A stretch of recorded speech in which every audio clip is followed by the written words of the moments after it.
And so when the property was acquired by the post office, variances were obtained to allow the existing property to remain, and there were easements that were granted over that parking that allowed it to be used by this property. That gets us to the 81 spaces.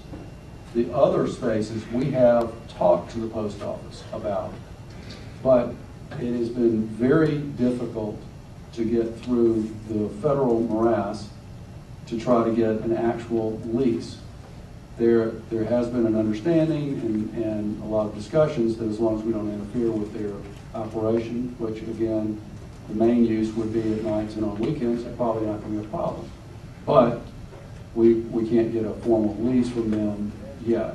We are pursuing other potential avenues, but again, that is for what I believe is a private party trying to find a good solution, as opposed to the government saying you got to do something when they're not requiring other people to do it. I've known you for a long time, and I have a tremendous amount of respect for your powers of persuasion and how you can deal with staff and perhaps the planning commission and mayor and city council. My strong suggestion, though, is you might want to build a contingency plan just in case you might need it. Believe me, we'll pursue them. Does the post office, does the government really own that site? Normally they lease those. I think they own it because at least the original transaction was with the post office, is my understanding. Kind of unusual. And you know, the unusual thing is they went through zoning in Fulton County, as I recall. They did. I happened to be there when that happened. I believe they did buy it because I did talk with the agent that actually handled the acquisition of the property. Mark, what's your assessment of ignoring parking just for a second? Someone spoke out previously about the traffic concerns, and we all know what a difficult intersection this is. Sure. In your opinion, how does the change in use, does it help traffic, hurt traffic, or we're not going to notice anything? Okay. The very brief answer is the change in use, I believe, will at worst be no different than what you see today with if that building were to be used as fully occupied as general office. I've sort of run this through in a number of ways, and without getting into a sort of a big primer on how trip generation works. To the extent that this facility operates and people use it, show up, and cars show up and leave like they would in the traditional church, it will have a lesser and lesser effect on the daily weekday AM and PM peaks than you would have at this intersection. I've run it basically with the same breakdown that was used for the parking analysis, and run each of these as separate trip generations and added them together as a sort of traditional church with a sanctuary of 1,200 plus square footage, and then as office and then as classrooms, and used for classroom space, used sort of a community college, technical college, assuming people would be adults driving there to classes. And it is just, it is effectively the same sort of trip generation that you would expect from its current use as general office. So while I'm certainly, and I've spoken with Ms. Burns and at length, I'm certainly sympathetic to the fact and acknowledge the fact that this is certainly not the ideal intersection in general, and certainly not for Round Hill at all. But this particular change in use will not make that situation any worse than it is today by changing the use.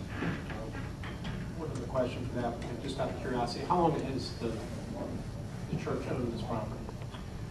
They purchased the property in March of 2005. And why are they just coming to us now? I'm just curious. So don't read more into the question. That's fine. My understanding is they were raising funds for the renovation, the purchase and renovation. They didn't want to bite off more than they could chew.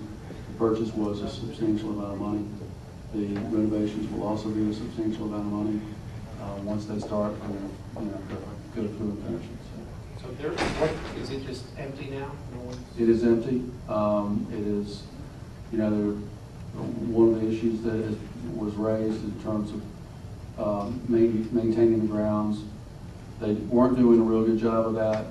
They've got on a regular maintenance program now to make sure that it is attractive. The building is it's a beautiful building, got a great, huge brick wall around the facility, but they do need to maintain it.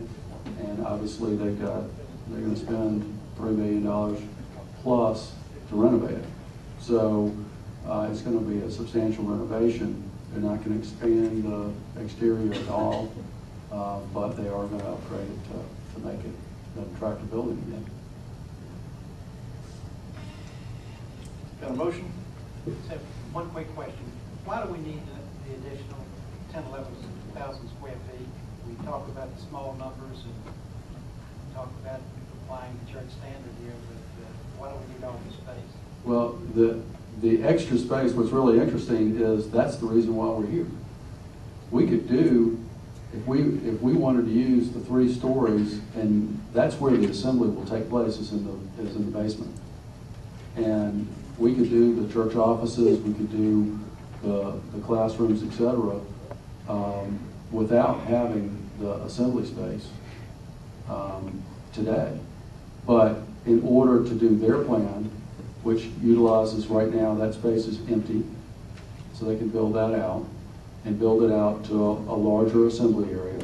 They had to do that. You can imagine how Jenny Pruitt, or it actually was a Jenny Pruitt office, how the corporate offices were on the ground floor, very lavish, beautiful custom cabinetry and all that kind of stuff.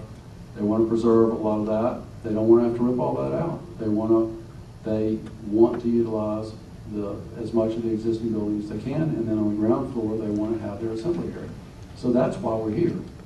And to do what staff is asking you to do would mean that we would have to rip all that out, and it would not be the facility that they purchased. That what they purchased was the ability to go to the 40,000 square feet. So that was their goal. They've designed a lot of it, spent a lot of money, a lot of effort, and it's based on your laws. And that's what they are trying to do. And they will work on the practical side to provide parking, as much parking as they need. I agree with what I hear where he's coming from on terms of our laws, but the fact that they purchased it to add this, that's,